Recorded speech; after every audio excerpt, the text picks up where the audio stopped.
Hello guys, in this video I'm going to show you how you can manage top fan and rising fan badges on Facebook. Remember, this badges helps fan to appreciate you as a content creator. The first thing I need you to do is to watch this video until the very end so you don't make any mistake. Okay, let's start without wasting so much time.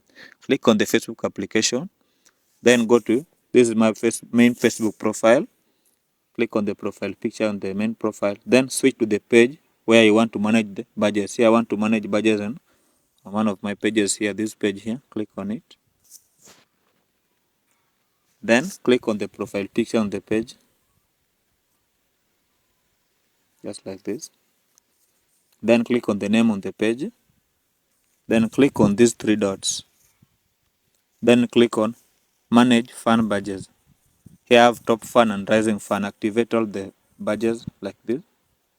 Okay, after doing this, you'll be able to add top fan and rising fan to appreciate your audience. Okay, thank you guys. Let's meet in the next video.